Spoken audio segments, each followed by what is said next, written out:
Okay, sorry about that. I had a chaotic amount of stuff that I was doing in the background, and I don't want to do chaotic stuff in the background. I want to be able to focus, you know? But the vibes are right. I'm appreciative of everybody. It looks like we have enough people for quorum. If you've already logged into Minty, it's fine. If people come in late, always, oh yeah, someone's playing Super Earth.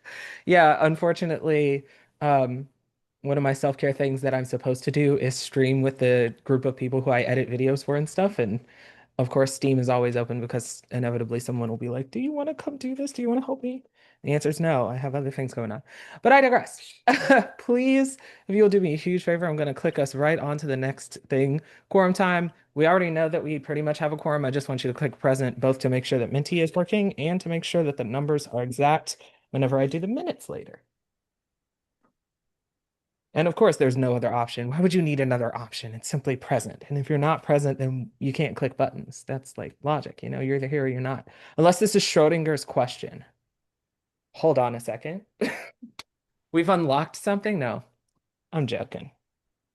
We just need to get to 20 to keep it moving.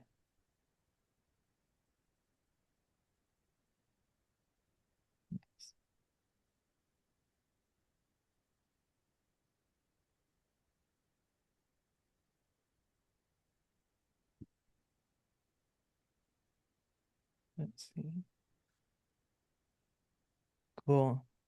Can I get one? Can I get one? One more person to press present. One more person to press present on the Minty. That's one more person for the Minty meter. One more person to press present on the Minty meter so we can move forward. That's one more person. One more person. Oh, we got 20. Perfect. Perfect. Thank you so much. That's a quorum. We move forward. Here's the gavel animation that never works. Bang, bang. We in it. Thank you so much for joining us. We will try to be relatively quick with today's meeting because there are things to do, but quite less than we had in our past few meetings. Zoom reminders, just going to breeze through them. You probably have already gotten this message from Lizzie. If the chat is not making it to you, I hope this presentation will. Decorum and Zoom rules, your name in Zoom should be your first and last name. Put your program code in there so we know what program you're in. Put it in parentheses if you must. Thank you, thank you. That is really helpful. It helps us tell who is in a program and who is not and who's here for what purpose. I will work to refer to you based on your last name or program affiliation. That just helps me keep things in order whenever the minutes are being made. Forgive me for some mistakes. If anything comes up while we're checking things, I am a fallible human being. I promise I will try to be intentional, but like I said, I make mistakes, correct me as necessary. Also, forgive me, I need a little bit of a visual cue. My brain is just a little bit behind the tick, so you'll see a little transcription thing. It is just me looking at the captions and transcript. Also, forgive me for mistakes when I'm checking in. You can correct me whenever. I'm going to keep saying it. Keep flagging issues. If you have a problem voting, I want to know about it. Uh, Yes, and those are the top three things. You can share anything with me by direct messaging me on GChat. Direct message Lizzie, especially if you're having a technical issue. Lizzie is here for that. It's literally her job, and I will not be overstepping to press three extra buttons. Absolutely not. Lizzie can do it. So if you have questions, if you're having a problem accessing something, let her know. Let me know if especially if it involves your voting. I want to know. Lizzie wants to know. With that said, be courteous to everybody. If you're loud or particularly distracting environments, I'll encourage you to be on mute when you're not speaking. When you're attempting to make a motion or speak, raise your hand or send a message in Zoom. I'll recognize you based on that. Direct your motions and comments to me, not other people in the room. That way we can tell when you're talking to the general population versus asking us as a body to do something. With that said, we're going to move right to that first thing at the top of your agenda. If you don't have access to the agenda, it is in the details of the calendar invite that you all have. It's also linked. The approval of the minutes is the first thing that we need to do. These are consent agenda items. So, of course, we're just asking for the consent of the body. As part of this month's agenda, you got access to the December 2025 Assembly meeting. Those minutes require your consent before being approved. My simple question, does anyone have any objections to the minutes which were sent out to you in the agenda for this meeting? Give you about 7 seconds just to make sure there's no corrections or notes.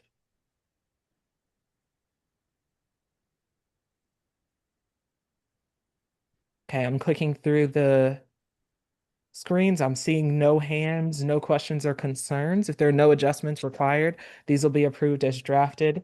If there are any questions, comments, or concerns, as per usual, I'll email you directly, ask if you were here or anything like that, just to make sure our meeting is moving forward. Report of the chair. This is going to be brief, but it's going to be a lot of stuff that you'll see for the rest of the semester. Uh, to start off, today's meeting is predominantly focused on what it's going to be focused on probably through March. One of the things is fee setting, budgetary requirements. You will hear a lot more of Sydney over the course of the next few months because we have to both set our own budget and make sure that we are participating in the fee setting process. We're still in that season. Between now and March, you can expect that. If you have questions about that, fee setting agendas, questions about the fees and the information that we've gotten in those particular budget measures, GSG-VPFA will get you directly to Sydney. Sydney is going to have a chunk of time today. So really interfacing with me, a super smart idea if you have questions about the budget, because I'm just going to redirect you. Go ahead and go to Sydney. It's not a smart idea. Go to the person who actually does it. You're great, though. I really appreciate it. Committee work is always going to come up. I'm going to say committee work in a broad sense. We're not doing a bunch of committee reports. I don't have any plans on that today, but there are several requirements for the committees, and usually we want to report out any meetings that we have going on. You might hear about things that are happening in committee today from chairs or from people who are in leadership. You may also hear about things that are of interest to committees. My encouragement in saying this is to encourage all of us to be self-starters in our committees and in GSG. The executive board can very easily overstep and make things happen. We do not want to do that. We are all grown adults. Y'all know what things you want done. Go ahead and reach out to us if you want something to happen and we can be of assistance. But use your committees, use your power as program representatives to make sure things are getting done so that this committee work is coming up in assembly and we're actually getting some things finished. I think the entire e-board would appreciate it because we like our rest. With that said, there's one other set of things that I want to talk about, which is spring events. This is the thing that's going to come up throughout the spring semester. You will see me updating you on events that are on our calendar. I won't be the only person doing this. There are other people in charge of it on the e-board and across committees. So don't be anywhere near surprised to see this work kind of pop up. I do see people coming in, per usual, if you're getting on the Menti, that code at the top, it'll stay there forever. Go ahead and use that. But throughout the spring, we have a few events. This is not the full list. There are things that GSG is deeply involved in, things that committees are planning. I would love to see some of those cool, recruiting events and events that are like getting us all together to like eat pizza and stamp or something. I don't know. I'm thinking about all the fun we could have together. But I do think it's very important for us to look at some of these events. The executive town hall, for example, is happening on February 16th. You will get more information. We have been sending out we're sending up signal flares about some of these events. February 16th is a close one. Be aware that that'll be an opportunity for us to interface with executives. It's a smart move to be in attendance, especially like our fee setting town hall yesterday. It could be an opportunity to learn about things that you don't readily know from just sitting in our meetings. March 19th will be a Big Ten advocacy conference. That'll be during spring break. We encourage you all to let us know if you want to attend or participate. That needed to freeze for a little bit while I was dealing with some other things, but that advocacy conference planning is underway. It's something that's going to land in LAC. If you want to participate in that, reach out to me at the VP at LA email.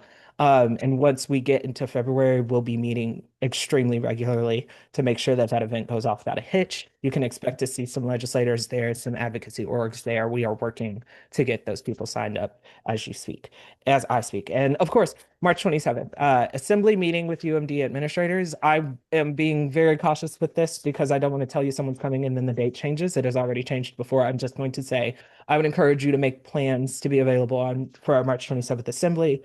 If there are other members who are here that you are friends with who have missed today or are planning to miss that assembly, it will be an important one. We rarely get the opportunity to like sit with our administrators regularly, and the assembly is a good way to ask questions. And perhaps most importantly, and perhaps most directly involving Lizzie, Graduate Research Appreciation Day. That is coming up in April. I'm going to ask real quick and break form ever so slightly. Lizzie, do you have anything to add? I know that this is right around the corner. Yeah, pretty much. Yeah, so everyone should apply. Graduate Research Appreciation Day is a conference. It is interdisciplinary in nature. It's made to be really a first-time conference, or if it's your fifth conference and you just want to present something to practice, you can come. We accept all stages of research. I'm just presenting a design that I have going. I'm not going to present anything that's full or has results. So all stages welcome. You should apply. We have it on the website. Share with your friends. I'll put the flyer in as well. There's also cash prizes for like the best presentations and posters. So if I need nothing else, you can get some money. Oh, I sorry, will I did Did that. you also say add to that. money? I was gonna I'm say I'm gonna yes, scream. there are cash prizes in the hundreds of dollars too. It's not like $20 and a gift card. I will also note that many times faculty and administrators and staff have used grad as a recruiting tool. So if you're hoping to land an academic job and you're perhaps close to graduating, uh, it's a good place to present. Yeah, so just throwing that out there. I've heard that from multiple professors and admin types in recent memory. So Of course, as we move forward, just a note, you will hear more about this. It will be most, if not all, of what we talk about regularly for the next few sessions when we're not talking about the other events that were on that last slide. So make space in your mind and perhaps in your schedule for Wednesday, April 8th, if you don't mind. That would be so dope. I would so Oh, appreciate yes. it. I We're think also everyone would. looking for volunteers always. So even if you don't want to present, you can come volunteer. We will feed you. So. And given the way the heat has been working on campus, that steam situation, you may be enjoying some food in April. That's all I'm saying. We can look positively upon a few snacks. I digress.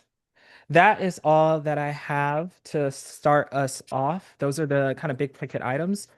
I'm gonna move straight on to committee and board time. I don't have anything from the governance board. Best thing, I'm gonna keep saying it. I say it every time because it's the best feeling in the world to not have the governance board saying, "Well, we're dealing with a problem." Um, I will just kind of tick down the list. We'll start with the executive board. Keegan, you have the floor for any updates. absolutely. I will be pretty quick to this time around just because it is our first meeting of the semester and we haven't even had full class day yet. Thank you, storm and steam outages.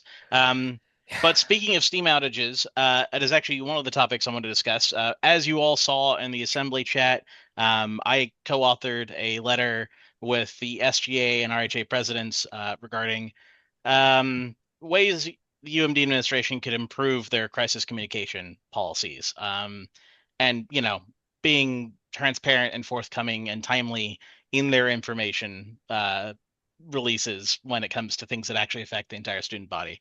On that topic, I'm curious how many people, first of all, does everyone know that we've had serious steam outages across campus, or is that not actually common knowledge?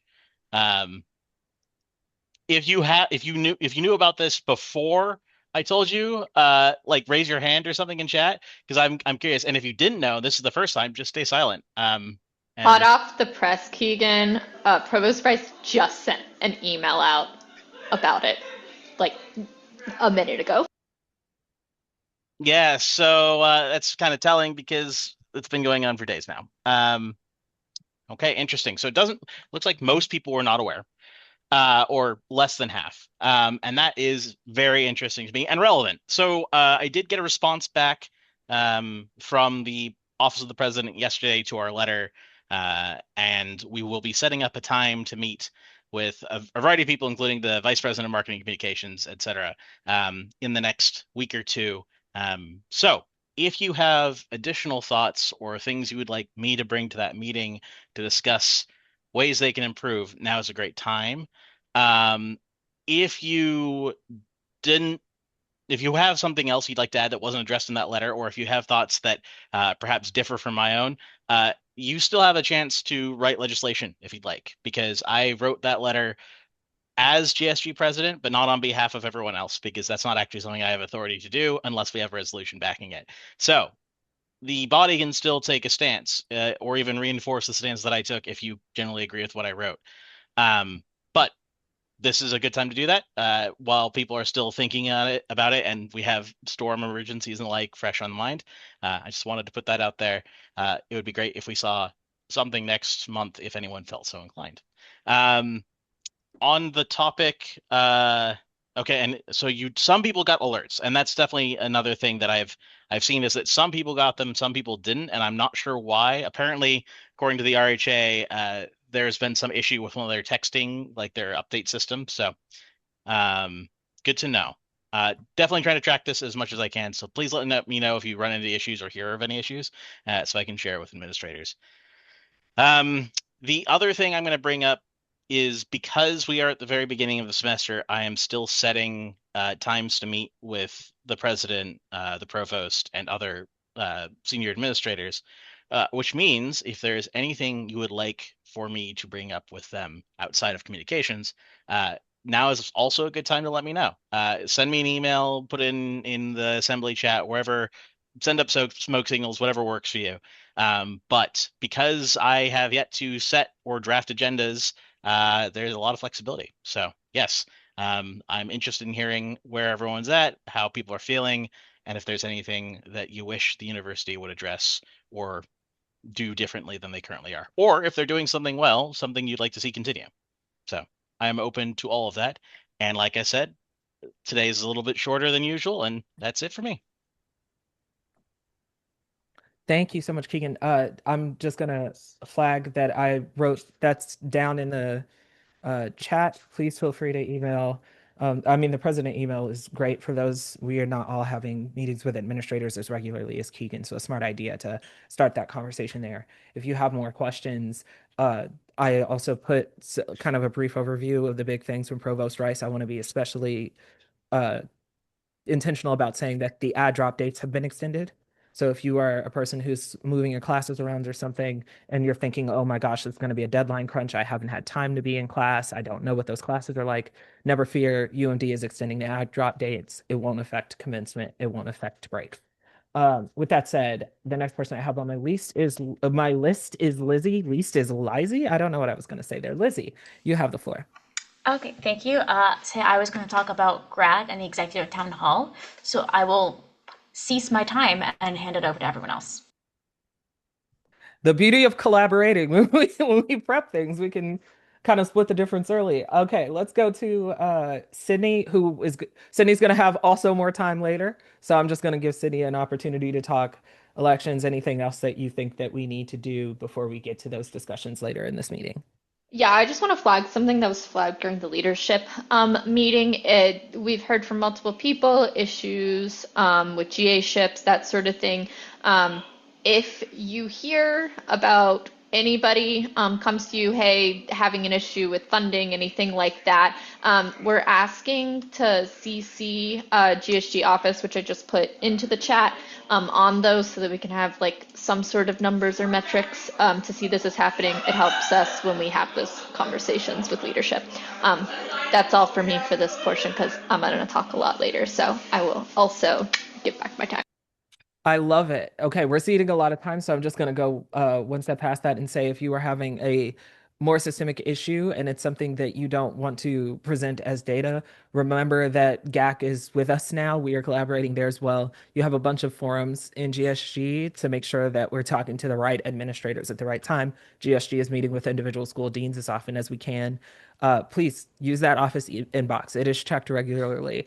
By hook or by crook, one of us is always staring at it. And if we're not, we are passing it to the person who can. So please take advantage of what Sydney has shared with you. And of course, Micheline. Oh, Oh, Lizzie, actually. Sorry, I just want to also remind people that we are a private resource, right? So if you email Keegan or me, we will not go telling people your business. So if you just, we will not pretty much like if you report something to us, we're going to anonymize it when we're talking to other people unless we have permission. Now, part of that is I'm not sure exactly where we fall in the mandatory reporting issue. Since we're GAs. So if there's anything, like sexual violence, lots of harm to yourself or others, I'm not sure I can guarantee your privacy with that. But if you have issues with funding, we will do all we can to anonymize you unless you directly ask us for help and to be known. So I just wanted to Yeah. put that out there as well. Oh, I'm gonna underline what Lizzie said. Yeah, we can't promise you any sort of protection if you say something that's related to a Title IX violation, anything like that. You don't have privacy. We will probably have to report that under all circumstances. The more intense it gets. If it's gray, we may ask more questions if that's necessary. But just know that that group of things probably is not private once you've sent it to me, sent it to us. I also want to flag wrong. I do see your note about the tuition remission question. I always tell people that it's smart to have that conversation based on where your GA ship is. Talk with your individual departments, but also that could be something that isn't reflected in billing, could be in financial aid. You can certainly send an email to, if it's from your GA ship, it's definitely in my wheelhouse. Please send an email to the VPLA email, and the exec will look into it if I don't look into it. If it's not systemic, it's not uncommon for you to get a GA ship very close to the beginning of the semester or at a weird time while we're making transitions in Workday and it's not reflected yet. You can have a conversation with financial aid about a question like that. And if you have questions like that come up, please feel free to put them in the office inbox. The worst thing that we can do is forward them and say, like, we are not in charge and we can't do anything about it, but we know who you can talk to. Um, with that said, yeah, tuition should be remissed within the first 2 weeks, and the extended kind of deadlines for financial or for oh my gosh, I literally just said that there were extended deadlines for ad drop. But the extended deadlines for ad drop, if that is impacting your credit load or something like that, there's time. There's time right now, especially thanks to the weather. Feel free to reach out to people. Not everybody was even in office.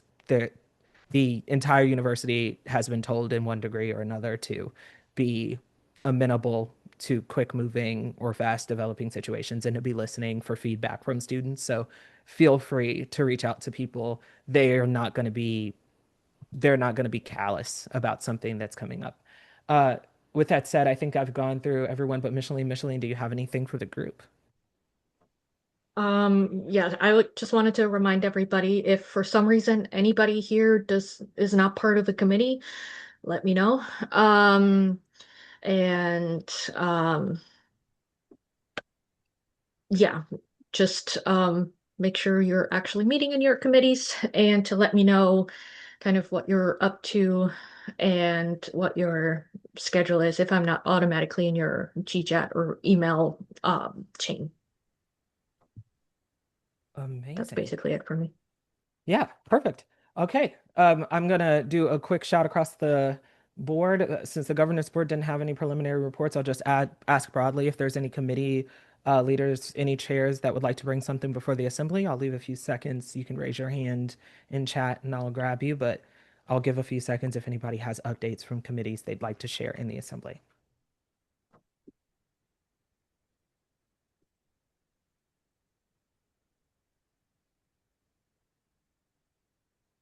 All right. I'm seeing none, so I'm going to move us forward. The next thing that we're going to be doing is a broad set of presentations. The floor is going to turn over to Sydney for the next 20, 25 minutes. I think that we've actually put 30 minutes in, but it's 20 minutes set for the presentation. This is our fiscal year 2027 fee setting. We have a lot of conversations, but we also have conversations that are directly implicating what these particular fees and organizations mean for you as a student. We want you to have an idea of why these things are important before we have a broad conversation about our perspective on fees. There's also, I just want to flag that we have two people who are going to be in our midst. We'll take a brief break perhaps between, just in case there are some people who will trickle in late, but we'll have John David Allen, who is over at DOTS, the Executive Director of Transportation Services. I'm saying full name. I think he normally goes by just David, but I'm just saying full names because that's what I have in the in the agenda. And of course, Mary Kay Crawford, who is the associate director for programs over at Recwell.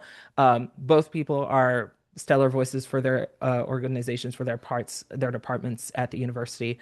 And we were very excited to have them and reach out to them, despite me having such a chaotic week that some of them got relatively last minute updates, which I don't love doing, as my e-board members will definitely say. So I really appreciate everyone's time. And of course, Sydney is going to be running the show for the next 20 minutes. So please stay attentive. If you're a person who's like doing multiple things and you would normally have a question about fees, I encourage you to keep those questions coming. If you have questions about what specific departments do and how they relate to graduates, especially, these are the people to talk to about that. Keep informed, keep your questions top of mind. With that, Sydney definitely has the floor. Sydney. Yeah, I'd say both of our speakers I'm seeing in the Zoom. Ivy, correct me if I'm wrong. David I is thought so. technically first on the Yeah. agenda, so I just want to make sure that we're not. Yeah. So first we're going to hear from David with thoughts. Um, David, you should have screen share. Let us know if you do not, because I know that you did have some slides. Um, but I'm just gonna hand it over then. Let me get my screen share going here. Perfect. Hold on a second here.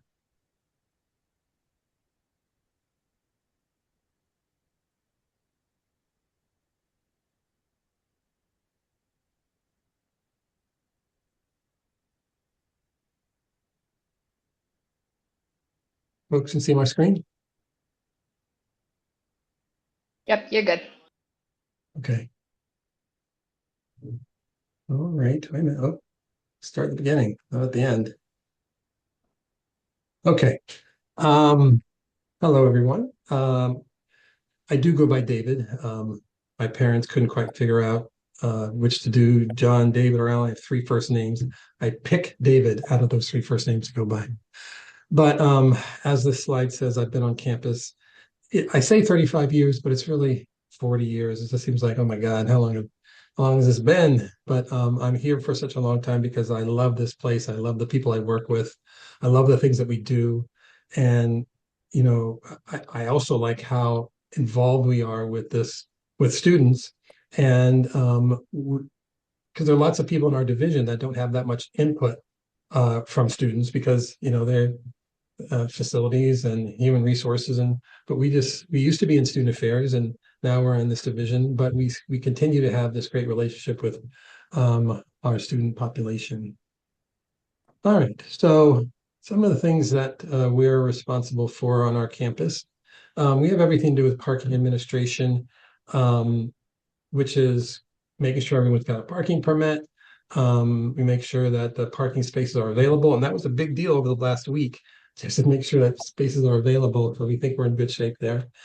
Um, we also are responsible for all shuttle transit. The It's been here for 50 years overall, and we're proud of serving and moving our campus community through our transit program. Also, paratransit and those that have ADA needs, we make sure that that is in place so folks can get around campus if they do have some ADA needs. Night ride, I don't know if how many of you have taken advantage of that, but basically our regular transit routes in the evening help take large number of people from one place to another. But because they're big buses and lots of turns, and they don't go everywhere and they don't go all night. So that's what night ride really does.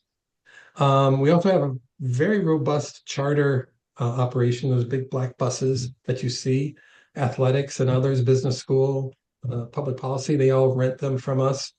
And as I was mentioning last night, they've been killing it, and they've helped our fee situation by, what was it, $287,000, I think I said yesterday, that they were able to put toward our fee overall, transit fee. And we have special events, so all the football and basketball games. And I had a few questions about that last night, and I'll take certainly any others here. Micromobility, which is all scooters, like Testudo there on the scooter. And little did I know 3 or 4 years ago that's scooters. Well, first of all, what a micromobility thing was. That word was not around 4 years ago. But little did I know that would be one of the most important parts of my job all of a sudden, to try to keep these, like this bike lane here, put them in bike lanes, try to make them as safe as possible. And I'll talk a little bit more about that in a bit. And then we have our sustainability commuting. We try to get as few multi-occupancy vehicles coming to campus. We want single occupancy vehicles. Best if walking and in a bus or on my bike. All those are our priorities when it comes to how we want people to get to campus. Okay, let's try this. Oh, wrong way. All right, now we're good. All right, here we are. Make sure I didn't skip one. Yeah. Here we are kind of by the numbers. So we have 5 garages. We have 16,000, closer to 17 at this point, 1,000 parking spaces on campus. We have 52 EV charging ports on campus, and that is the second highest number of any university in the country. Number 1 is Arizona State, and they double us. So there's a long way to go to get to number 1. I don't know if we'll get them, but we are number 2 in the country. Looking over here with bike, scooters, and TDM, 6,200 bikes and scooter parking individual spaces. We have 1,629 registered electric scooters. That's a lot. That's why it's such an important part of my job at this point. Analog bikes, which is just a way to say pedal bikes. We should probably just say pedal bikes and analog bikes. Capital Bike Share hubs. I don't know if you've seen those on campus. It's a bike share that's more regional. We have 5 of those on or just off campus. We're up to 650 VO scooters, and we did have them shut down this past week. And we have given them, just a few minutes ago, gave them permission to bring all their scooters back. Well, I don't know if they're going to bring them all back because they don't have all this whole 650 during the winter, but we've given them permission to bring them back and operate on campus again. 1.24 and change million rides on Shuttle UM. We have a fleet of 111, 48 transit buses, and overall 18 routes. All right, here's more numbers. How we kind of determine some of our finances is looking at our number of annual charters. You see there, special events that we assist, more than one a day. We have a number of parking permits sold, and it's not unusual to have more parking permits sold than there are spaces because not everyone's here at the same time. If we were to sell the exact same number of permits as we do spaces, there would be acres of empty parking. But that takes a little bit to think it through a little bit because folks say, how can you overpay? Oh, that's why I can never find a space. But you can. 6,800 appeals and 40,725 parking citations and then appeals, and then we make a little bit of money in advertising. We've had a few awards lately. We've had an innovation award in our marketing department, new employee award that the division gave one of our new just graduated, but we hired employees, Marika, and our Terrapin Innovation Award. Shana got that one, and then we have a couple of administrative excellence awards in a couple of different areas. And overall number of employees, 410, and you see the breakdown there. And we have 156 CDL drivers. Okay, here we go. You guys are some of the first to see this bus. This is the electric bus that we got this $40 million grant that from the federal government. When we have talked to people and we were looking at this, they said, well, you should really get into this electric bus thing slowly. But we didn't really think we were going to get, when we asked for $40 million, we didn't think we were going to get it all. But we did, and it's the largest grant for electric vehicles any university has ever had. So we at one time. So we're getting ourselves ready. The first ones will be here in March. It's just a couple of months away. And this is what they're going to look like. I did mention last night too that luckily when we talked about the budget situation, even though we got the $40 million grant, it's a percentage of what these cost. These buses cost $1.2 million each, almost a $500,000 more than a regular bus. So we still have to pay quite a bit of money. As a matter of fact, it's $1 million a year to pay back the $10 million our portion of it. But over the last few months and even years, we've really planned this out so we would not have to specifically charge folks who are using the service for these electric buses. Now, no doubt also that it's more efficient to use these buses. There's no gas, so we just have electric, and there's lots of other savings that we get, but certainly not $1 million a year. So we're proud that we're able to provide these buses. These first two are coming in March, and then 6 more in September, October, and then I believe it's 19 more several months after that. And at some point, you're going to be riding on quiet, fuel efficient, non-polluting buses. I'll give us a hand on them. Okay, I know that we did talk money last time. Oh, sorry, let me get back here. This is more micromobility, some of the details on our micromobility program. Some things that we've done recently where we started mandatory registration, and I like to be out front on these sorts of things. We were one of the first, not the first university to register personal scooters, but we do whenever we go to conferences that are about micromobility. Even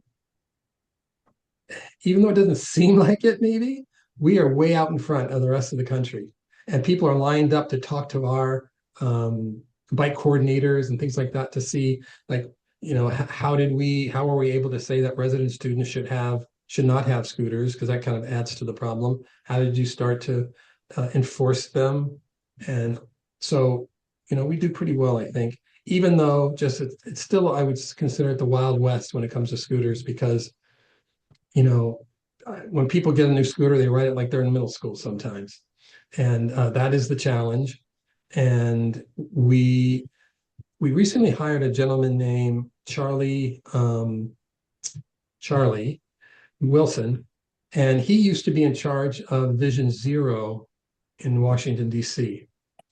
And I don't know if you know what that is, but basically that is the program and the attempt to have zero serious injuries and deaths on highways in the city of Washington, D.C. And he used to be in charge of that. He now works for us.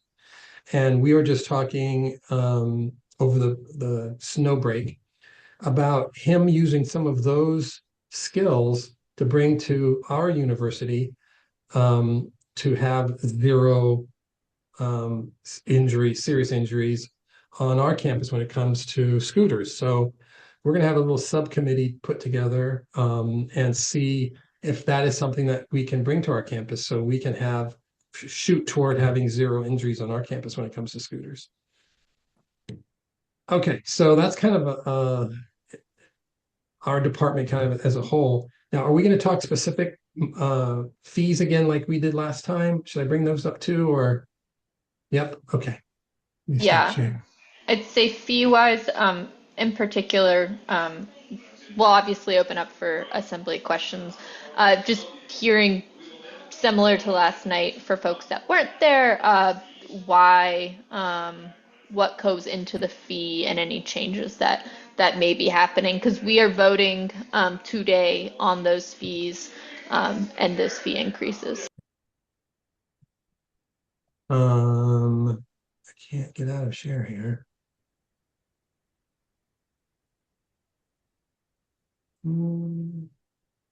Why can't I get out? You are sharing your screen. I know that.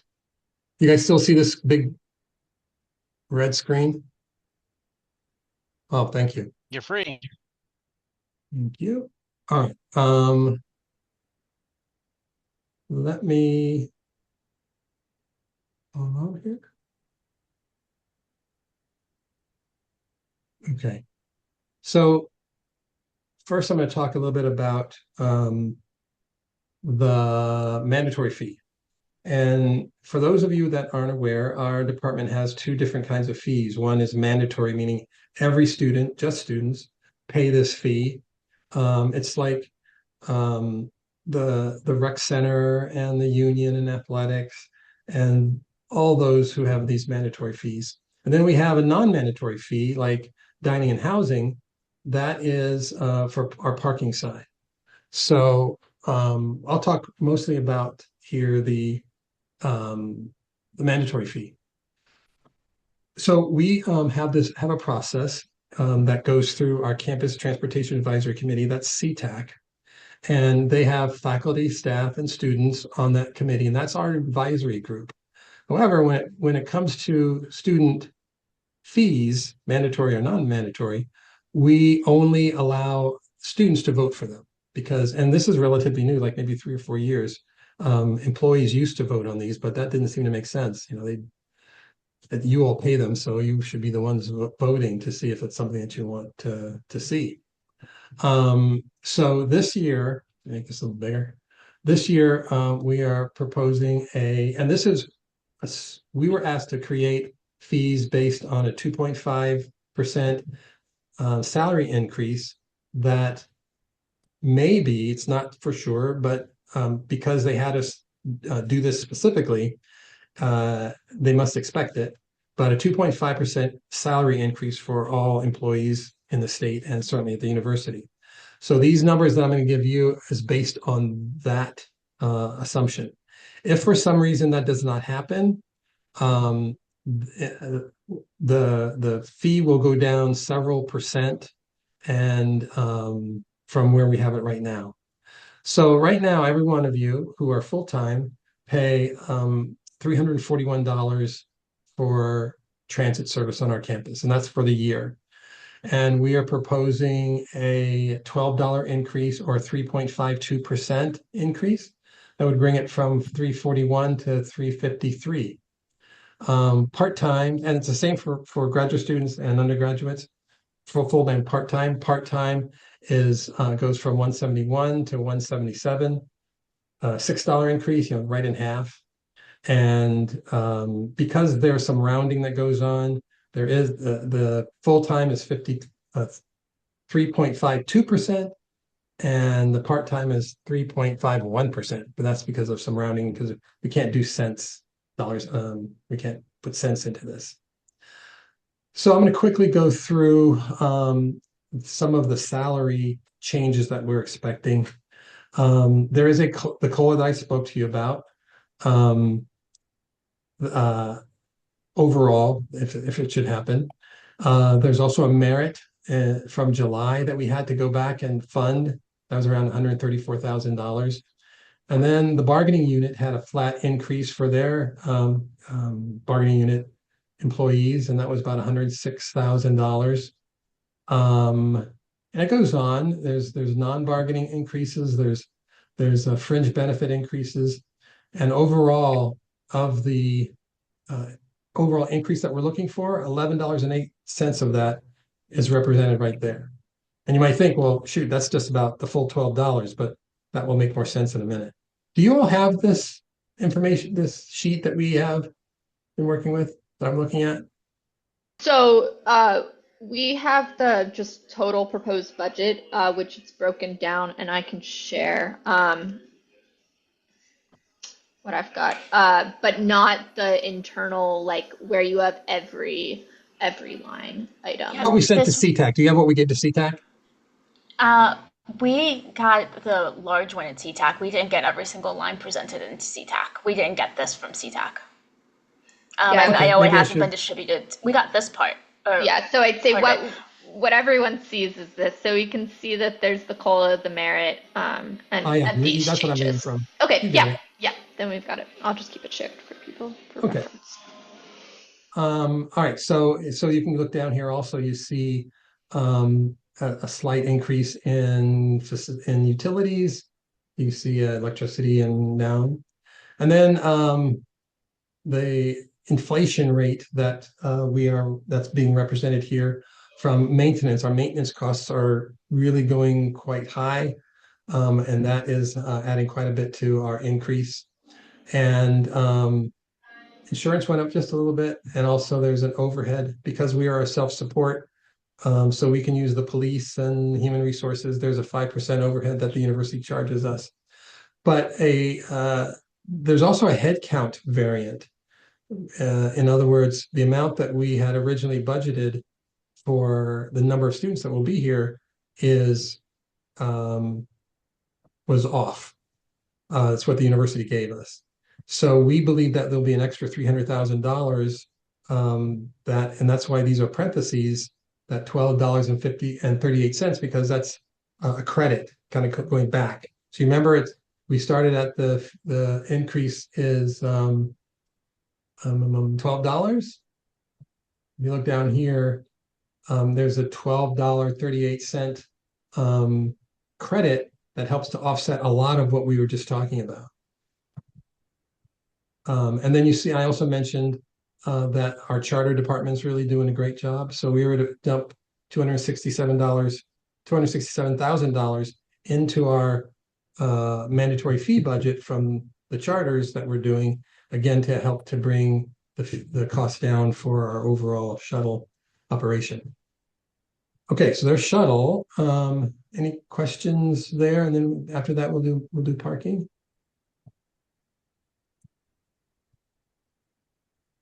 For the sake of time, I'm going to encourage us to move forward to parking. We Okay, do sure. have to get to Mary as well, and we are going to run right into that 20-minute marker for this. Actually, I'm going to ask members, is there any motion to extend this by 10 minutes, this portion of our agenda? We can go fast on parking. Yeah, we actually do need the motion to continue. Okay. Nora, Hi, Nora, epidemiology, motion to continue the session for 10 minutes. any seconds? Okay, I do see a second from Elizabeth. Unless there is any objection, we will continue this for about 10 more minutes. Do I hear any objections at this time? All right, you have 10 additional minutes. Okay, I don't need it. I need maybe 2 or 3, unless there are questions. So this is much more cut and dry. This is the parking side of things. There's a commuter rate, a resident rate, which doesn't affect you all yet until you get into the new housing over there, perhaps. And then for the staff, but we're looking for 1.84% for commuters and 2% for residents. And residents are higher because they use the service quite a bit more. If you look down, you see all the exact same COLA, merit, flat increase, all the different things that you see there that are required for us that the university gives us that we have to add to our budget. Slight electric, and that same inflation rate, they were able to have a 1.75% inflation rate overall. The net increase in insurance, that's a lot more than normal. So I don't know, we did have a bus burn up. Yeah, a bus get hit by lightning while I was at the shop, and because it was a nature, or what is that called, a active nature, we didn't get a full refund on that, based on insurance. So we had to pay that. And then you see the student fees overall on the bottom there, and the non-student income revenue, and then overall the 506,000 that we're asking for that you see at the top. And that is the quick version of parking. Any questions? Anybody in the assembly? Yeah, Nora. Hi, Nora, epidemiology, School of Public Health. Thank you for your presentation. I really appreciate it. I did have a question related to the enrollment. If is it less students being enrolled now? And if that is, no, it's not. I see someone shaking their heads. More students. Okay, that's great. So Right. then we expect Yeah. them to So use more services information really quick on that. That is actually from last year. So how fee setting works here is any changes are made up for in the next year. So for example, last year, or well, the year we are currently in, Right. FY26, more undergrads came. And because of that, now this year we're able to decrease. If, for example, in FY27, so the next school year, we saw a decrease in undergrads, then that would be made up in the next set of fees, FY28. So that is guaranteed. It's actually not a projected. We know that all of the units did get that revenue throughout the year. That was very You're right. clear. Thank you so much. And if for next year, that's right, we don't know. I got an email our from the university saying that the number of freshmen that are targeted for next year is more than we have this year. So if the yield that the university realizes is what they think it'll be, we could be in the exact same situation next year too when it comes to having more students, so therefore mandatory fees are positively affected. Parking isn't necessarily affected that way, but mandatory fees, yes.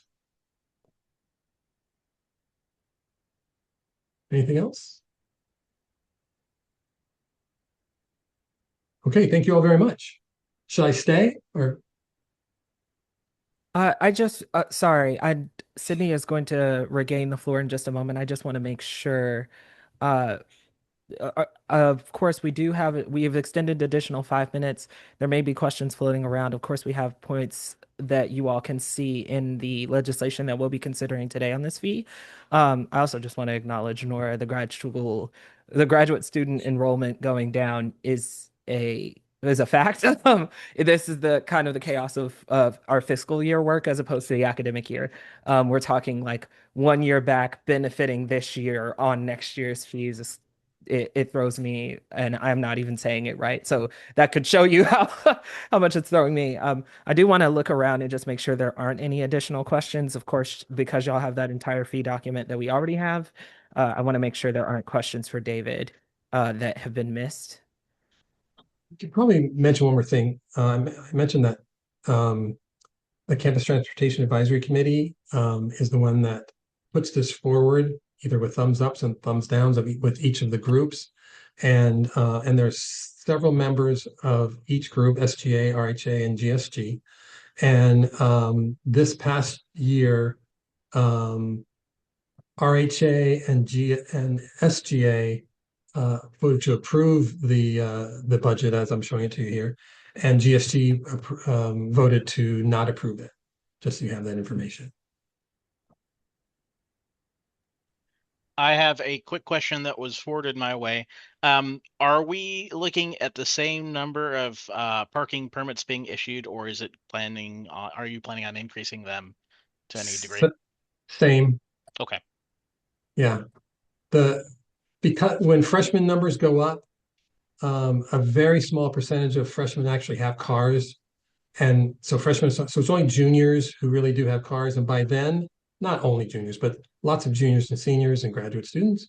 And those folks live off campus generally. And that's a whole different process when we think about more resident students or commuter students. So Yeah, I also want to add real fast. We actually discussed the fee in our November assembly during open discussion. So we did not approve as an assembly. So if you guys have any questions about that, we can go back to the November minutes. Sorry, I just wanted to include it wasn't a unilateral decision made by the GSG, like by the members of the representation. That was a joint decision. Right. And Blessing has a question in chat. Will the cost for parking permits increase for faculty and staff? yes. The same percentage.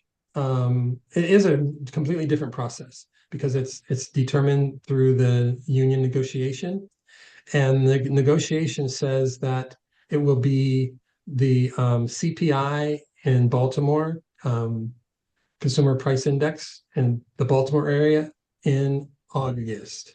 So whatever that percentage is what it will be. But we do try to keep them because it's usually around 2 or 3%. So we do try to keep students and employees at the same percent increase. Now, the same percent increase for employees, because they pay much more, it's a higher dollar increase, but the percentage, it's about the same. And it looked like Nora had a question. Hi, yeah, I guess I was wondering if the increases, I know I don't live on campus, but I know people who do live on campus, or at least the grad students that live on campus, tend to be always voicing concerns when winter break hits, that they can no longer get to campus, the same as they were during the school year or semester. And I'm wondering if that's going to be addressed in any way. Are you talking about on a bus? Yeah, by bus. If the I think this do the schedules change in January Yes. for yeah. Yeah. The problem is the mandatory fees that we're showing here, people pay them in the fall and the spring. They don't even pay them in the summer. We used to get summer mandatory fees, but we don't anymore. So it seemed to us that we should provide the service during the times that people are paying for them.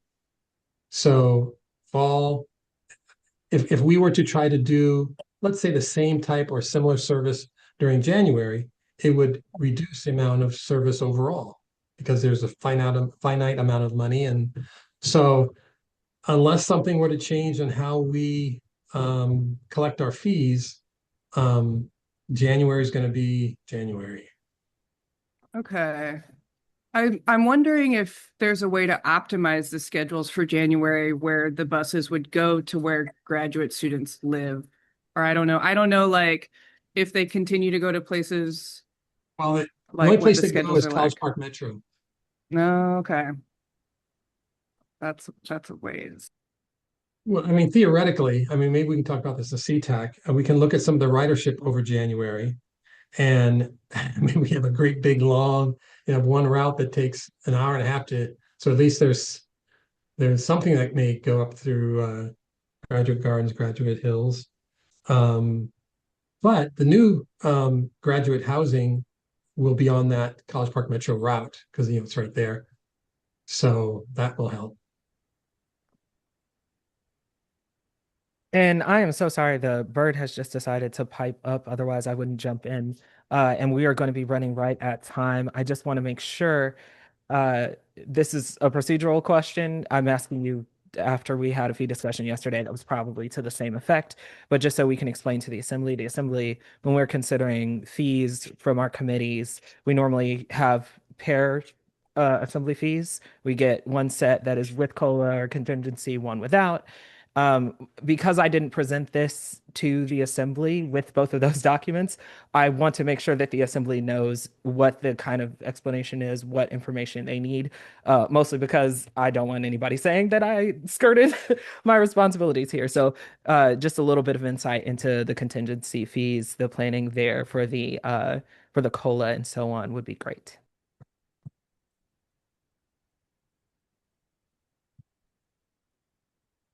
Sorry, David, if you have that information. Well, right. As I mentioned last night, we can get this to you, but we can't get this to you tonight. We were asked to only put forward to the committee that reviews student fees, this version of it. But when our budget person comes back in on Monday, we can create. I do recall that it's practically zero of an increase for mandatory fees, and I'd have to look again at both. I think both would be practically zero, but I just don't have that Yeah, on me. this is helpful information. I just want to make sure that I say too, because the executive board kind of had the responsibility to check in on this as well. We did ask about this. I'm pretty confident. I'm only asking again because I think Monday is when CTAC would vote on this. So our actual resolution would be without the second part of that document, from what I'm understanding. I don't want to burn time because again, we're 1 minute over, and I kind of promised everyone last year that I would not be a worry word about time, and the time is not under my control. If we could get that information, that would probably be great. I just want to flag again that that information I recall very clearly being something that we were all asked for, and so our members are probably going to want it in order to have a broader understanding of what we're looking at for next year. With that said, I'm going to shush now because again the time moves to Sydney. I just want to give that context as well. Sydney, the floor returns to you, my friend. Yeah, those number put it in the chat. Those numbers are just going to be important because CRSF does meet on Monday, so ratification has to happen today on the assembly side. Bill, can I add something quickly? Yeah, Those who are giving me instruction, at least for CRSF, was we are only bringing the 2.5% version. That's all that would be voted on. Is that not your information? that wasn't my information. I had reached out because CTEC happens to be one of the only few fee setting councils that I don't sit on, and was told what you had told me of, oh, we like didn't get that direction from the budget office. We'll look into it, and then was told maybe a weekish after that, this was December, that, oh, yes, this was the case. I believe, and I was not on that email, but CTAC was told it was going to be a 0% increase, which is what I originally reported in the finalized budget memo to Assembly, that it was going to be a 0% increase in the case of no COLA and merit. And then in the case of COLA and merit would be, I forget the percentage, but the $12 increase. And that was, in theory, what we would be voting on specifically today as an assembly, is that $12 or $0, depending on what the state budget looked like. If that is not the case, any ratification we make today could be null. Well, with that said, both because we are deep on time, I want to make sure that I say, for procedural reasons, if you have a point of information, a question, or contact, we are always talking with CTAC. David has seen us now twice, like 2 days back to back. So you can definitely talk with the e-board and get more information. I have to pull us to the next part of the assembly just because I need to. Sydney is going to remain chair in control of this particular part of the assembly. I just want to formally thank David for that time. And also, y'all didn't see it because I never would write this publicly, but I'm definitely gonna owe Mary and company at least one treat Thank for you. being so patient. So with that said, Sydney, you have the floor. You and Mary are more than welcome Yeah. to take the lead. I am going to immediately give it over to Mary so she's not held longer. No problem for my end. My 6-year-old might have a different opinion. So if you see a small blonde child coming in the background who's been very patient for 35 minutes, so no problem. That's all right. It's been a long week of no school in Montgomery County. So we've done a lot of activities to keep her busy. So hopefully another half hour or so will be good. I, like David, have some slides to share. I have them in a couple formats because my Canva was acting funny. So I'm going to try there. But if if it doesn't look the way it should, then I can switch over to old school PowerPoint. Do I have permission to share? Let me see. All right, let's see. I want to be able to slip into presenter mode, so just bear with me for a moment. I know you can kind of see my whole screen right now. Oh, goodness.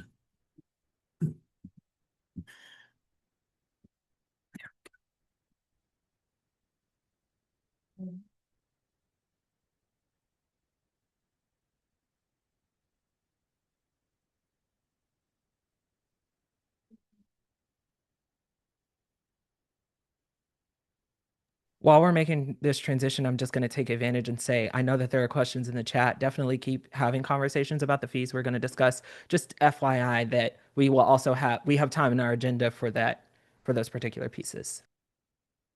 Great. So can everyone just see the slides, but not my speaker notes? Okay, perfect. Just wanted to make sure it was a good presentation for you all. Well, first, thank you so much to Sydney for extending this invite. I'm delighted to be here. This is the third time, I believe, I've gotten to speak to the Assembly over the last couple years. And each time I've learned new things from you all, and hopefully you all have learned some things about Recwell as well.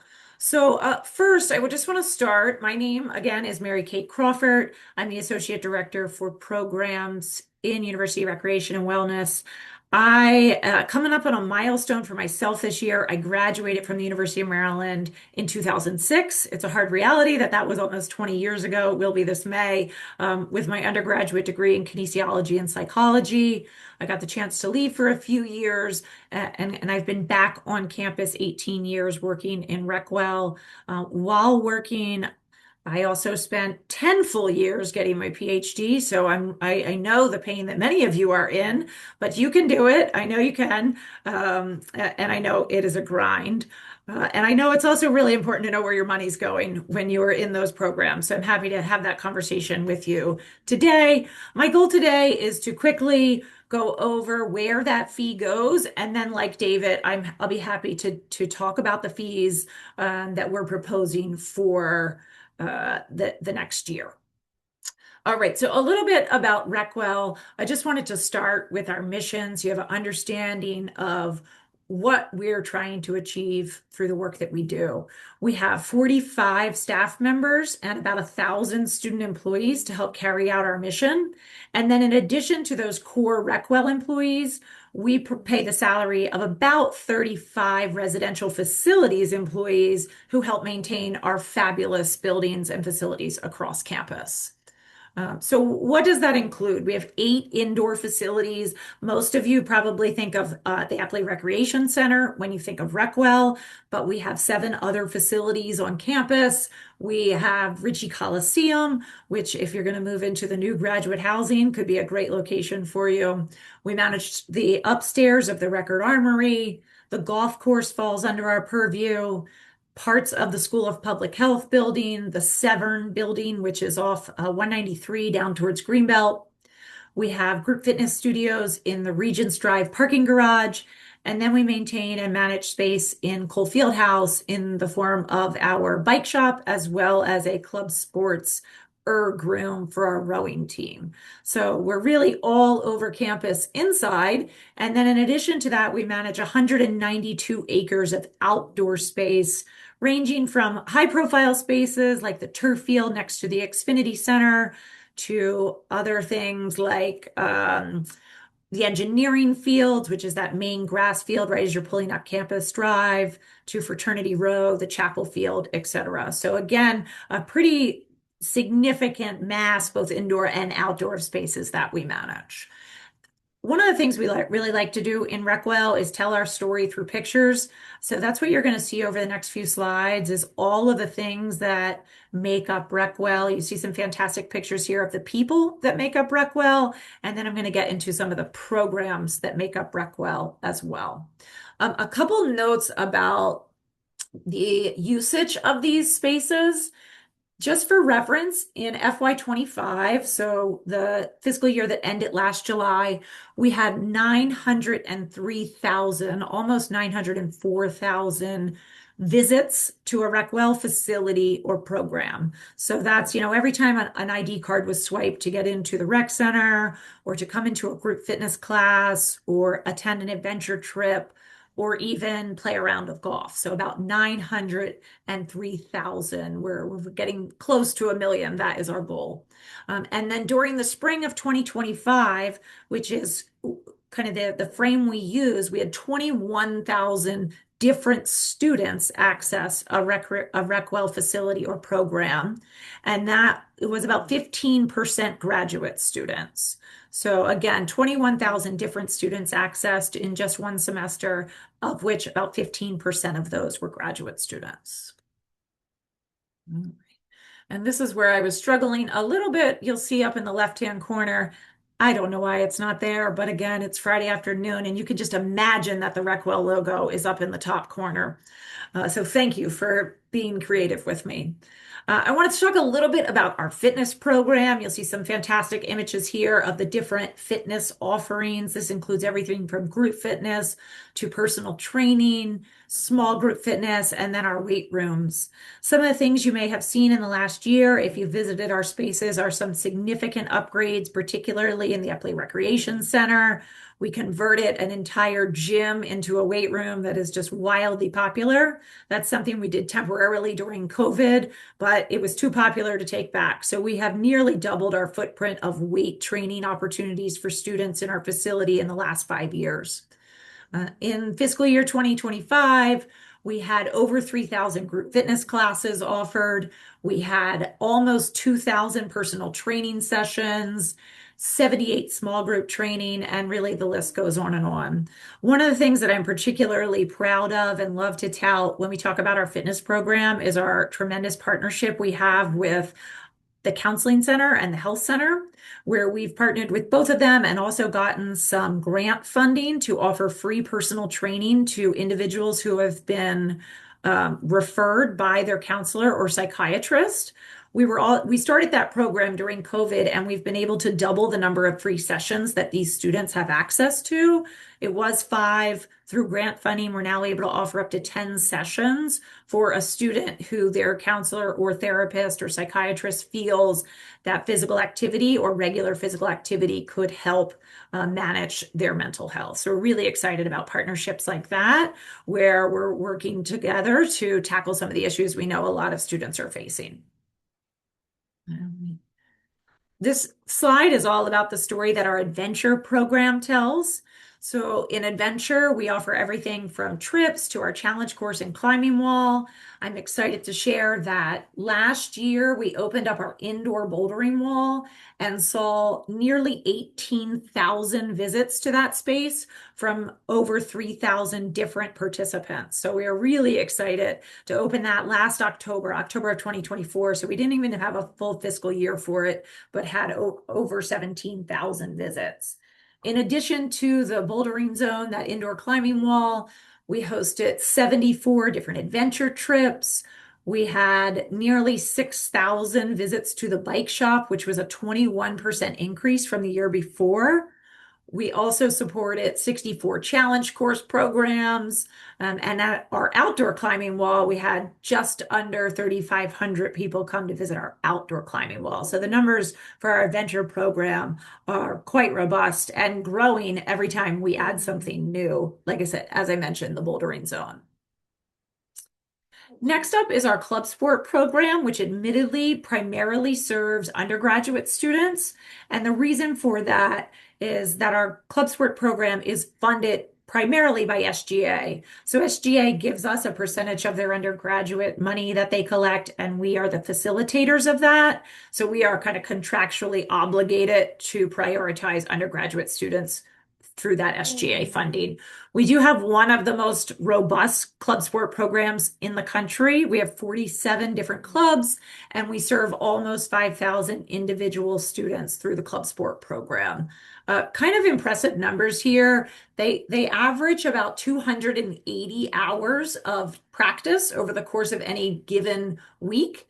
And last year, we traveled 85,000 miles through the club program to 27 different states. We had some international trips, and just the list goes on and on about the impact of that program. Our esports program is not often one that people think about when they think about Recwell. This is a fairly new program. I believe it's about 4 years old at this point. Our staff member Sergio, who's in that red shirt down there in that picture, came on board in 2021. One of the exciting things for esports is we will be opening what's called the Terrapin Esports Center. It'll be opened in the Cambridge Community Center this March. All students, undergrad and grad, are able to participate in that space for everything from console to computer and tabletop gaming. So I think it's going to be a fantastic space once it gets open. It's been a long time coming to have an actual footprint for that group, who unfortunately has not really had a home base since we created that program. All right, and you'll see that we have a guest star joining me, as I said it might happen. All right. Our intramural sports program, like club sports, is also wildly popular and nationally recognized. A couple of the numbers I want to shout out to you.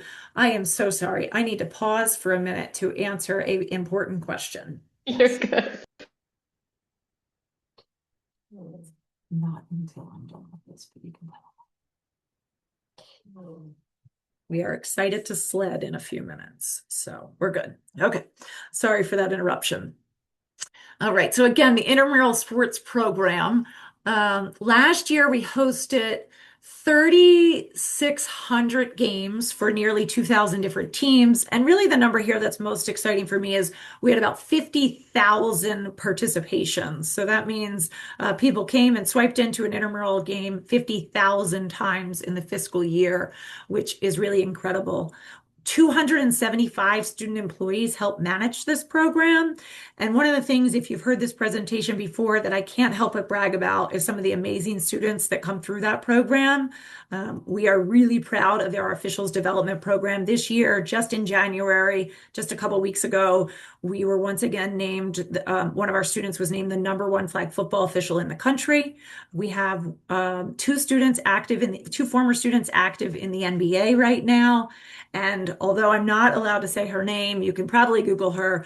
Our intramural sports director, who trains all these fabulous students, is actually going to be officiating through her role as a review official in the Super Bowl. So she's been named one of the top officials in the NFL. So it's a really fantastic program. And when I say we get national recognition, I really mean it for that program. Some incredible work that comes out of that particular unit. All right.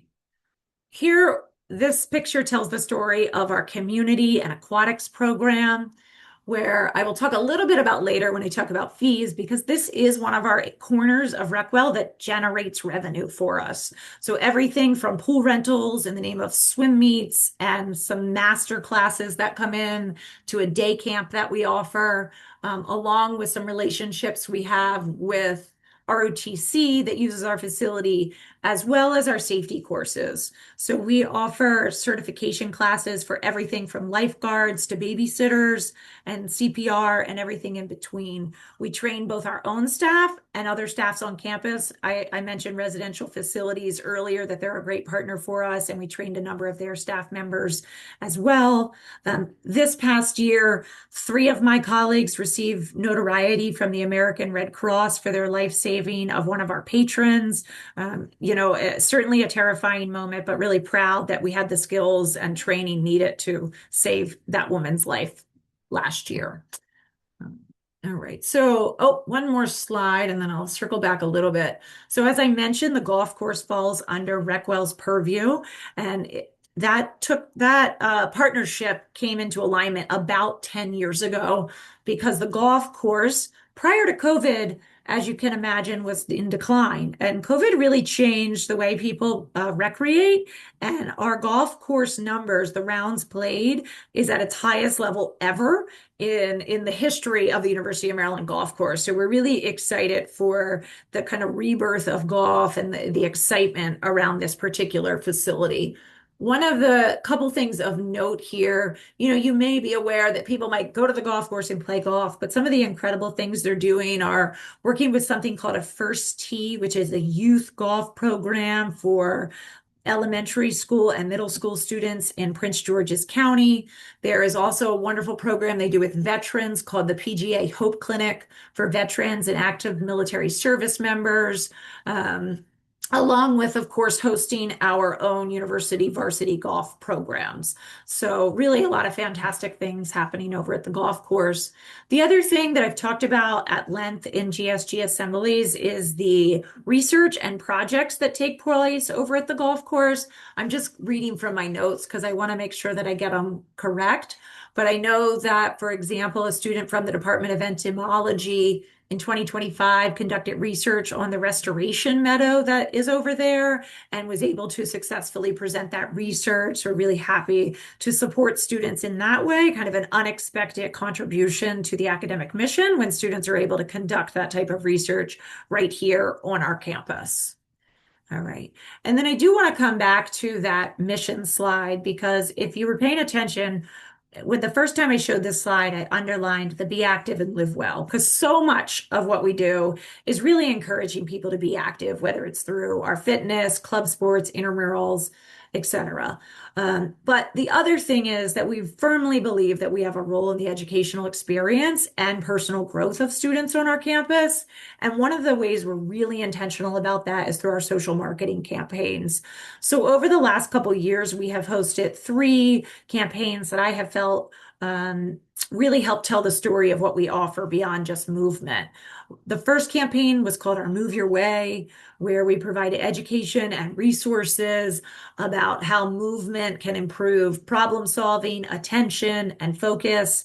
We had this partnership with the U.S. Department of Health and Human Services, and were lauded by them as a fantastic example of incorporating this message into the work that we do. Those of you who have been on campus for a few years may remember an Active Terp Sleep Well campaign that we hosted, where we talked about the role of physical activity in promoting sleep, and then the value of sleep on your educational outcomes, ability to focus, kind of that cyclical nature of physical well-being. And then last year, you may remember a campaign or saw images of our Breathe in Nature, Sweat Out Stress campaign. You may have even seen some yard signs around campus this year where we encourage people to spend more time outdoors, really in line with improving mental health, particularly around reducing stress and increasing feelings of social connectedness, both to the environment of the University of Maryland as well as the people that are on campus, because we know sense of belonging is so integral to the feelings of success on campus. So again, that's just a snapshot of all things Recwell. I went through it quickly, about 17 minutes, which hopefully leaves us with enough time to talk fees. But I'll pause here for questions before I dive into the fee aspect of the conversation.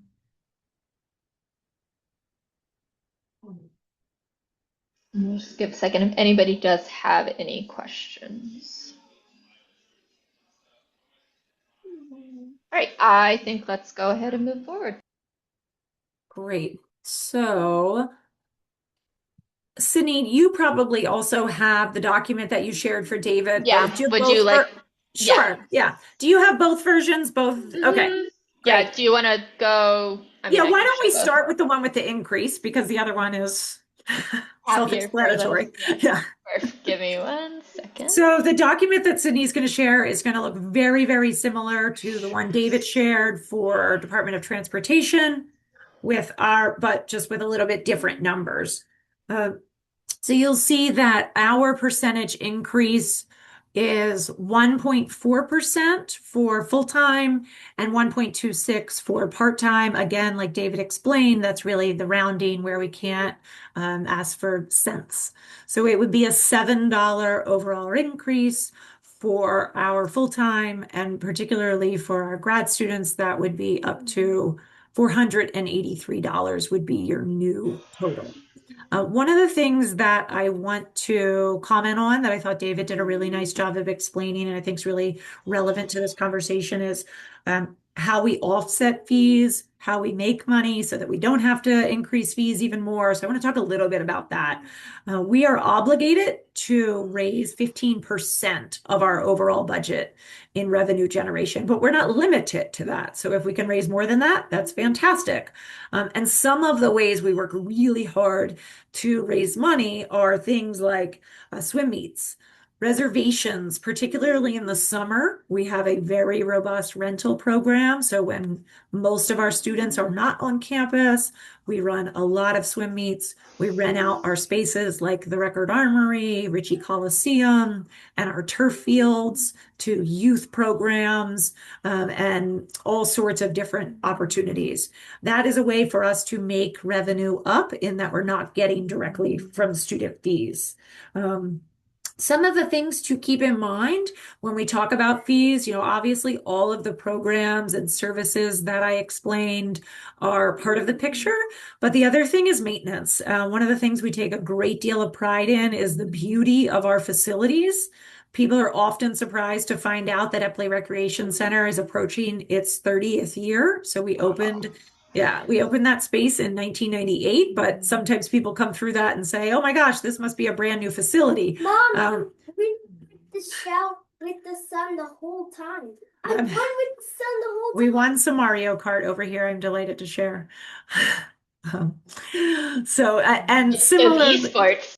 I know, right? Right.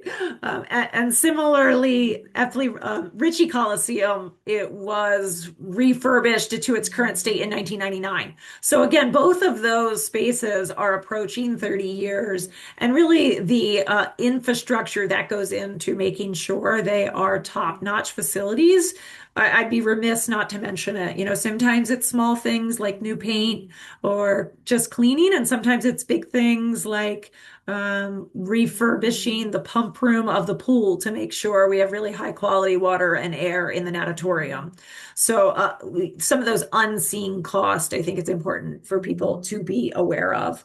Most of our costs also, in addition to those facility projects, go to salaries and student wages. So as I noted, we have about 1,000 student employees, and while we could not do what we do without them, we also pay them, and we want to make sure that our rates for those students are highly competitive, and certainly fair for the work that they're doing. All right, so I will jump to this fee sheet. I know Sydney is sharing her screen. Again, what we are proposing here for the next year is a 1.47% increase. And I think Sydney, yes, she has scrolled down so you can kind of see how we got to that total. And really all that we're asking for coverage for is to account for the COLA and potential merit raises that would come with the bargaining unit employees, as well as the subsequent fringe benefit increases that would go with those raises. One of the things to keep in mind, it came up with the DOTS presentation. So we have two proposals. One is for this 1.4% increase, 1.47, and the other is a 0% increase in the event that the state does not pass the COLA and or the bargaining, or we don't have the bargaining unit merit raises. So it really just depends. We are kind of at their mercy. We are not asking for more money if they're not asking for more money, but that's not our decision to be made. You'll also see on this document, there's notes here that David talked about as well, such as changes to utilities, as well as how the headcount affects our bottom line budget. So I don't want to be redundant in that. I know David talked about those things at length, and you can see them represented here in our fee proposal as well. We're certainly sensitive to that. We have a high fee. We know we do, and we really try to make it work for students and grad students, undergraduate and grad students. Okay. So I welcome your feedback. I also welcome your questions. You had some great questions for David over at DOTS. And if you have any questions for me related to what we do or don't offer in Recwell, I am happy to take those now. I love those thoughts. And by the way, GSG obviously has a policy on pets and kids, which is if they're adorable and they end up in we're not going to fight that. I really want to make sure that I check in with the body. Right now it's 5 p.m. per our rules. I can only allow us to go for up to 2 hours for any meeting. We are at the agenda time for this meeting. And as you can see in the agenda, we have both this final Q&A and the last few pieces of legislation to consider for today. If we'd like to continue this meeting for up to 30 minutes, that is the ability of the body. You can make whatever motions you would like to extend this meeting. My suggestion would be to extend the meeting by 15 to 20 minutes. Does anyone have a motion on that front?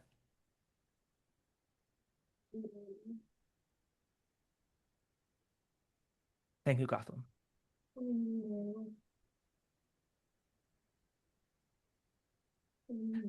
Of note to all the people who are here who are members, the executive board doesn't have a right to primary motions.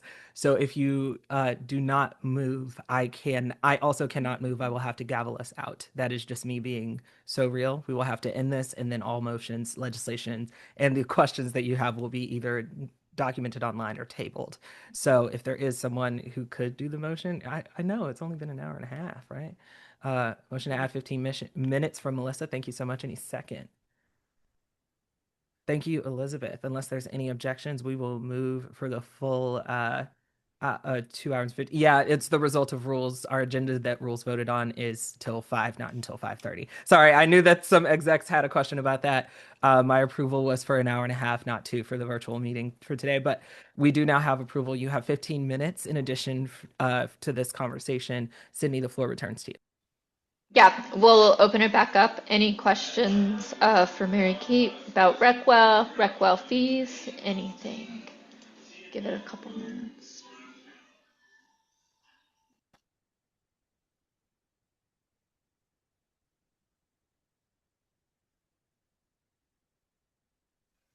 All right. I don't think that we will delay any longer, given that it seems people want to get out in 15 minutes, so no problem. Thank you so much for coming. Enjoy the sledding.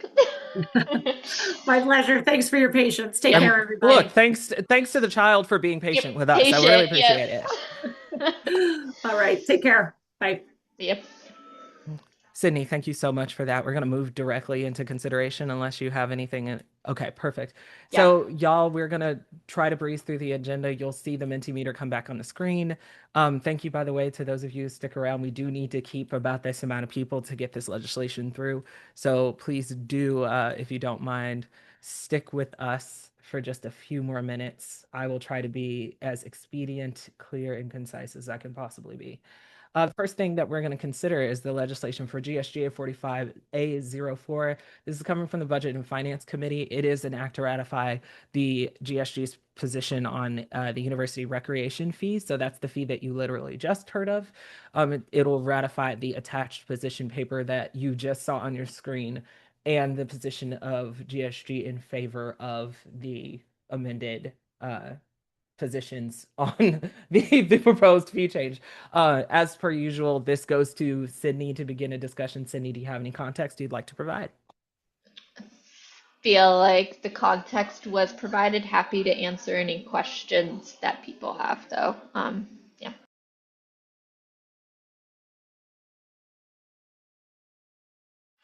I feel like no questions means we can move forward potentially. I second moving forward 100%, even though I don't have the right to second. Let's keep it moving.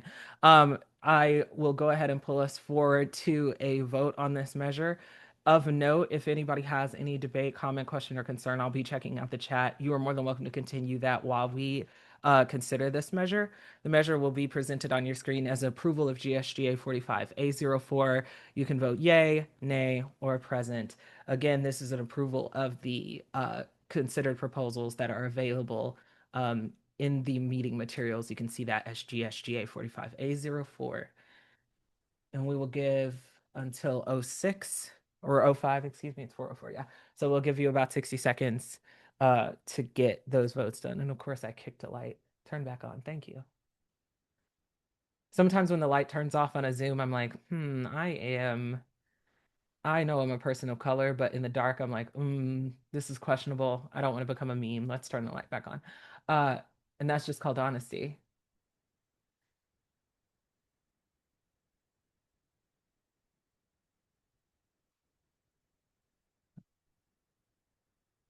And of course, we'll want to get closer to 20. We'll need 20 votes in total. So if you are voting present, nay, that will help us get to a consistent vote. Right now, we're looking at 16. So 4 more people, and I will be overjoyed.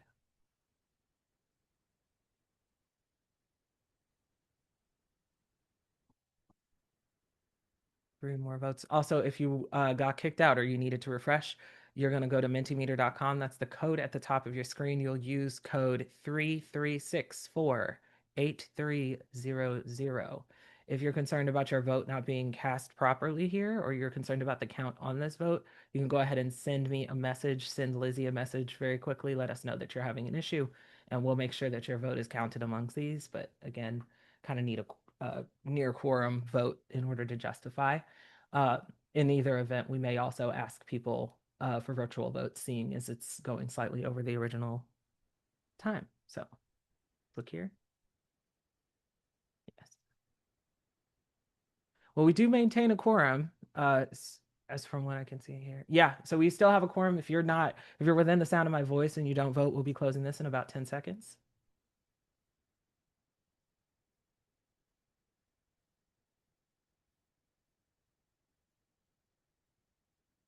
Okay, cool. So I'm going to go ahead and close this vote for now. The vote totals are going to be 12 in favor, 1 against, 4 voting present. I will go ahead and also make sure to reach out to the assembly members if there's anybody who wanted their vote included and perhaps we went over time or you were unable to vote. I'll be looking for additional information, contacts, conversations with you all via the assembly chat and email. We won't be doing it as a traditional virtual vote because we're virtually voting right now. Just expect to see some outreach from me over the next 24 hours so that the executive board and especially Keegan, who has to like review and sign these things, have an understanding of where the body is on this front. This is a form of resolution that requires ratification because it is GSG's position for the fiscal year. So it's really important that we keep consistent on these votes. I really appreciate y'all's time as well for that reason. The next thing that we're going to vote on, again, it's going to be super quick because we just had this conversation. This is the DOTS portion of the shuttle bus fees for fiscal year 27. This ratifies the attached position paper as per usual. Everything that I said the last time is true.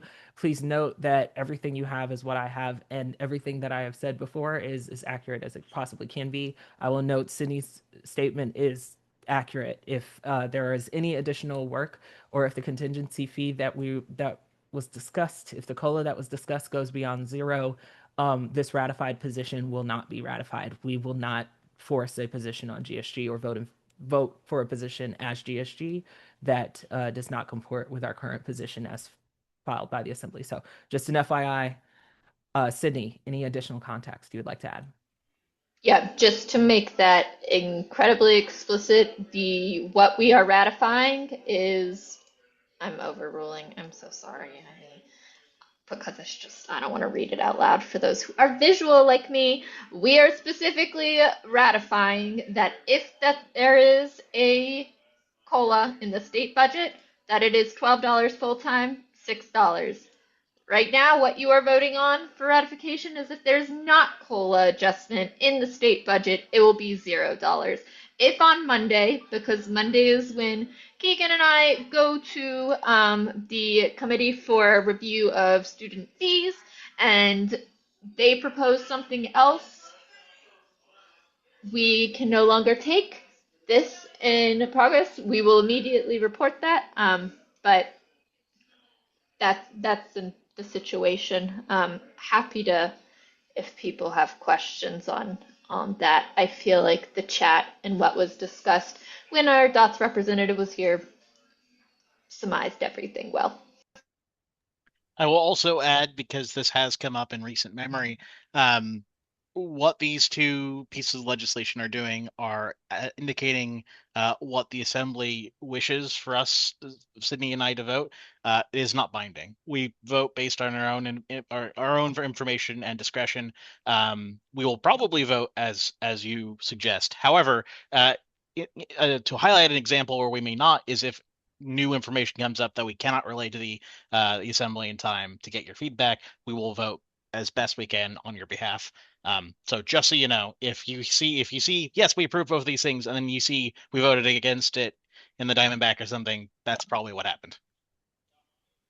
That is important context, Yep. a very strong FYI that your VPFA, your president, and being in that body do vote, and they do not control your voice. The voice that we have here guides, it does not 100% lead to implementation when new information comes about. Any other questions, comments while we are in our discussion? Opinions. If on Monday they decide that the no cola is the same $12. Well, but anyway. Yeah. If you were in the Feed Town Hall, congratulations. Welcome to part 2 of this conversation. But for the sake of time, because we are at 4:10, I'm going to move us right into the voting period. If there's any questions, comments, or concerns, as per usual, just throw them to me. The question is laid upon the table. Do you approve of GSGA 45-A05? Reshare your screen. Yes. Thank you. I was kicked out so quickly that I forgot. No, I'm joking. GSGA 45A05 is indeed the measure that is under consideration. As per usual, we want to give you about 60 seconds to do this. The closer we get to 20, the easier it is on me. And of course, on Keegan, who is going to have to deal with me sending all this stuff. And Lizzie, who is going to have to deal with me not being able to press buttons. In all events, make sure that if you know someone that isn't here, reach out to me. I want to make sure that this is the most accurate count of what the assembly's voice is. If you need access to Mentimeter or you're confused or concerned, please let us know. Let me and Lizzie know. But of course, also use that code. We want you to vote in real time. That way we don't have to do as much voting later.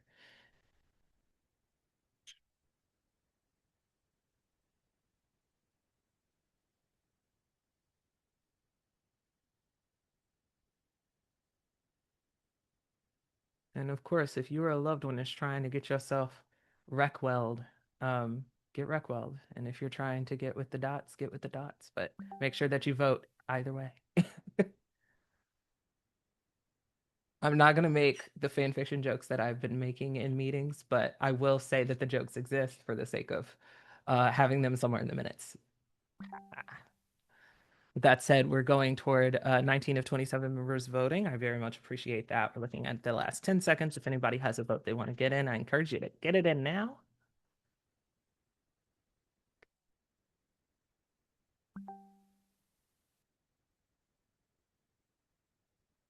Okay. Perfect. So as far as we're reporting out, this will be a 17 in favor, 0 against, 2 voting present as of this moment.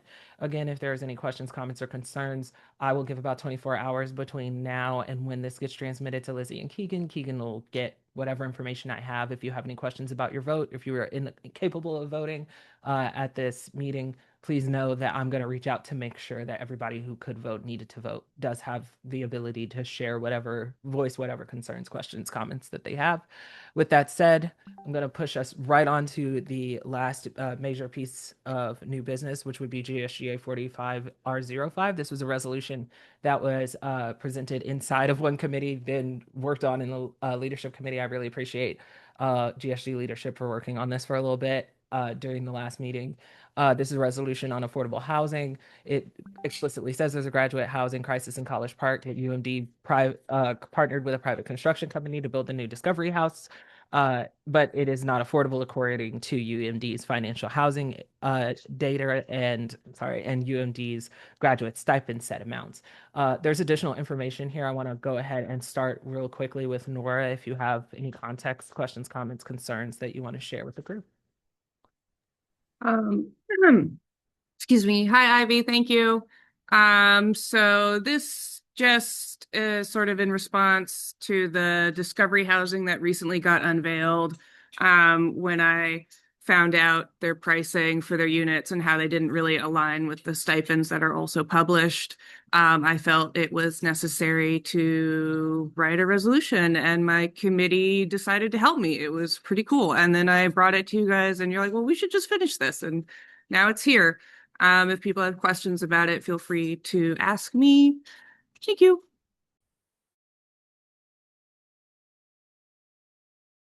Thank you so very much. I'm gonna move us forward into a traditional vote because we're not gonna motion. We'll just pull towards our consent agenda. This is so that we get done by 15, maybe 16 and a half, depending on the timeline.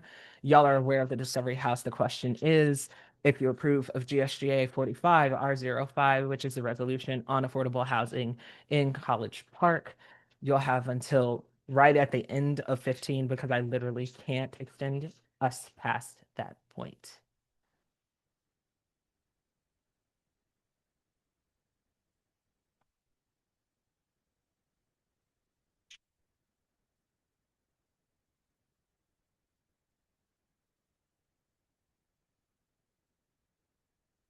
About 20 seconds remain.